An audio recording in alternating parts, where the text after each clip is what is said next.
pessoal, continuando o nosso estudo aí sobre os crimes de trânsito, no artigo 304, antes deixa eu falar, o Código de Trânsito, ele não traz na parte dos crimes aqui, quando ele fala dos crimes em espécie, ele não traz o nome iuris.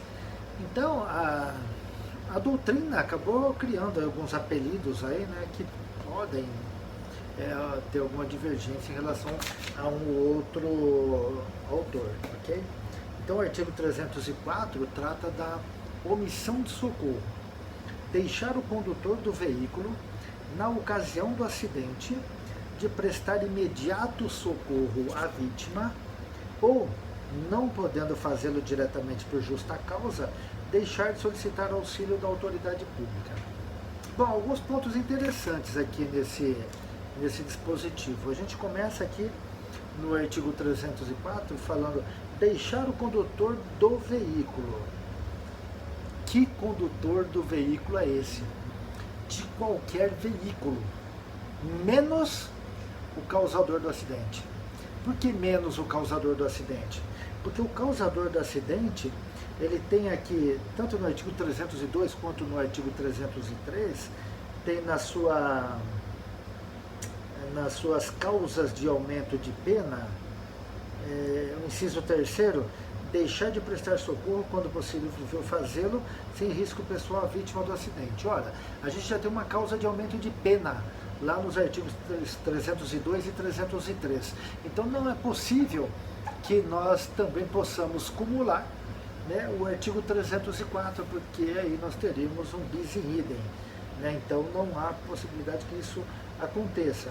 Então, quando ele fala, o artigo 304 fala deixar o condutor do veículo, é de qualquer veículo que esteja eventualmente passando pelo local do acidente naquele momento e não presta socorro. E vejam bem que ele diz o seguinte, ó, prestar imediato socorro à vítima. Prestar imediato socorro à vítima. Ou não podendo fazê-lo diretamente, né, por justa causa. Que é a justa causa, né? É aquilo que o direito entende que você não pode exigir da pessoa. Então, por exemplo, vamos imaginar que há um problema ali no local do acidente, várias pessoas irritadas, bravas, e se você parar lá, você pode correr o risco de ser linchado, ser agredido, qualquer coisa que o valha. Então tudo bem, você tem um motivo para não parar.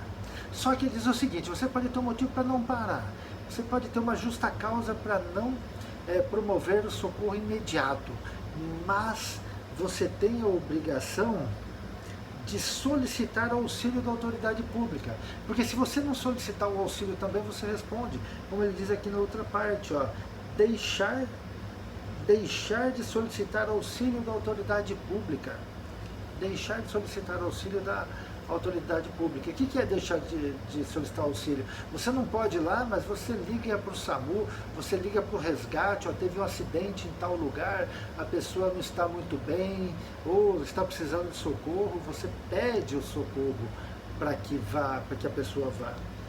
E o parágrafo único que é mais interessante aqui, ó. Incide nas penas previstas nesse artigo o condutor do veículo, ainda que sua omissão seja suprida por terceiros, ou que se trate de vítima com morte instantânea ou com ferimentos leves. Vejam bem, o que o legislador quis dizer aqui é o seguinte, você tem que ver, você tem que tentar socorrer. O legislador, ele veio com uma ideia, né, e o nosso Código Penal é assim também, embora as medidas no Código Penal vieram depois de 97, depois do Código de Trânsito, mas a ideia é proteção à vítima. Você tentar proteger o máximo possível a vítima, minimizar os efeitos do crime, os efeitos da lesão que ela sofreu, os efeitos danosos do crime que ela sofreu. O objetivo do legislador é esse. Então, por exemplo, quando ele fala que mesmo que terceiro faça, você também responde pelo crime, né, o que ele quer dizer? Meu filho, se tenta socorrer de qualquer forma. É claro que você não vai brigar, você chega lá para socorrer, tem um outro socorrendo, você vai brigar com o sujeito, não sou eu, não é nada disso, né? Mas você tem que se prestar ao socorro, tem que se prestar a socorrer alguém, é isso que ele quer dizer. ou que se trate de vítima com morte instantânea. É lógico que é um absurdo uma coisa dessa, né? O corpo está de um lado, a cabeça está do outro, né? Eu vou socorrer o quê? Ou eu não tenho nem condição de mexer naquilo, ou eu não tenho nem condição de mexer naquele corpo que está todo quebrado. Sei lá, eu chamo, ele não responde, sei lá se está vivo, se não está, eu não tenho capacidade de aferir isso, né? Então procure socorro, né? Mas em relação à morte instantânea, embora a doutrina divirja, nós temos autor, se não me engano, o Rogério Sanches Cunha, ele entende que o crime prevalece mesmo se a vítima já estiver morta, se ocorreu morte instantânea. Mas a maioria e também os tribunais têm entendido que não, se já ocorreu morte instantânea, eu vou punir alguém porque não socorreu um cadáver, né? Uma coisa que não tem sentido também, né? Embora a gente entenda o objetivo do legislador, não tem sentido uma criminalização dessa, né? Ou com ferimentos leves. Por que ele falou de ferimentos leves? Porque às vezes o ferimento é aparentemente leve, mas pode haver uma lesão interna muito grande. Por isso a necessidade de socorro, de se chamar o socorro. É claro que a gente tem um problema muito sério da vítima com ferimentos leves. Ela não quer ir.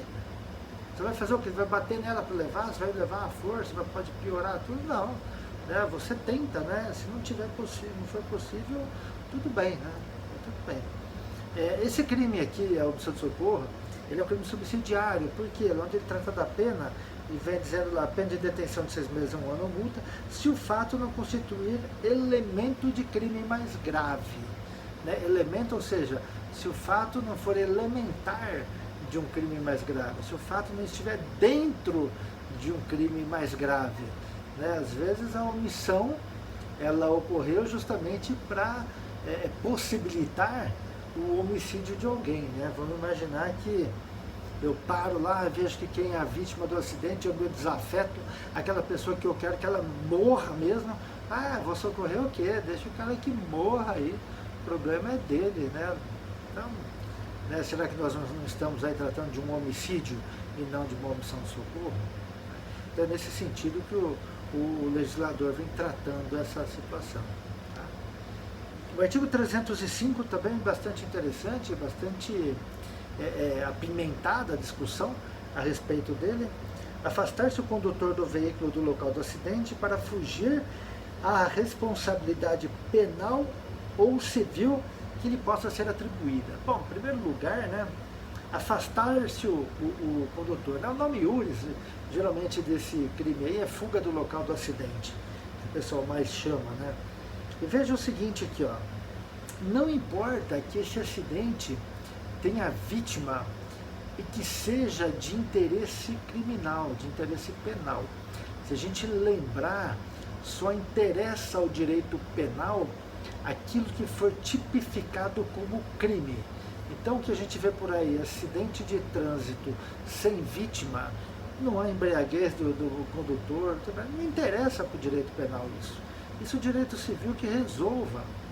E aí vem embora, né, claro, se a gente buscar lá no direito penal, no código, no próprio processo penal, quando fala da ação civil ex delito, a gente tem vários momentos em que a gente percebe que o legislador penal, ele se preocupou com a esfera civil. A gente tem vários, né, exemplos desse no Código Penal e no Código de Processo Penal. E o legislador aqui não foi diferente. Não foi diferente. Quando ele fala afastar-se o condutor do veículo do local do acidente, é o condutor que está envolvido ali no acidente. Não necessariamente ele possa ser o responsável, mas eventualmente é. Porque ele sai dali, ó, para fugir da sua responsabilidade penal ou civil que lhe possa ser atribuída. Ou seja, o sujeito está embriagado. Está embriagado, ele pegou e fugiu. Eu vou fugir, eu vou ficar aqui por quê, né? Se eu ficar aqui, eu vou acabar respondendo por embriaguez ao volante. Então vai embora. Né? Mas eu não sou culpado desse acidente. Tudo bem, mas foi ele de alguma forma, ele está correndo, né? Ele está fugindo, tentando escapar da sua responsabilidade criminal, né? Que é do artigo 306, que a gente vai estudar mais adiante. Então, isso também se enquadra aqui. O grande problema que a gente tem, em primeiro lugar, quando ele fala de responsabilidade civil, a gente tem as discussões no tocante ao princípio da fragmentariedade, ao direito penal como última ratio, né, direito penal mínimo. Quer dizer, se aquilo pode ser resolvido na esfera civil, não tem por que trazer para a esfera criminal isso. Né? No segundo momento, o que também bateu aí com relação à constitucionalidade, se esse dispositivo não está afrontando o direito à não autoincriminação, o direito de não produzir prova contra si mesmo. Nós temos algumas decisões, salvo engano, do Tribunal de Justiça de São Paulo, do Tribunal de Justiça de São Paulo, hein, que é bem conservador, do Tribunal de Justiça de Minas Gerais e do Tribunal de Justiça de Santa Catarina, entendendo pela inconstitucionalidade do artigo 305. E nós temos uma decisão do STF entendendo que o tipo é constitucional. Porque o princípio da não autoincriminação, ele não permite que o sujeito produza prova contra si mesmo. Tudo aquilo que determina o sujeito a produzir prova contra si mesmo, como a obrigação do bafômetro, isso é inconstitucional. Contudo, não é isso que ele está exigindo aqui. Ele quer que você fique lá. Agora, é claro que a gente tem as discussões. Poxa, mas se eu ficar aqui, eu vou produzir prova contra mim mesmo. Se eu ficar aqui, eu vou produzir prova contra mim mesmo. Se o objetivo do legislador foi que se permitisse a identificação do responsável, isso é fácil.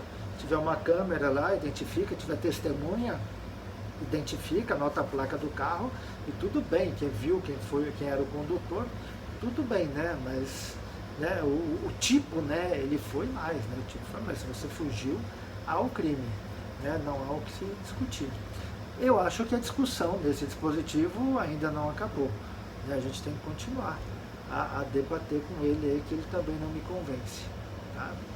Um grande abraço aí, até a próxima.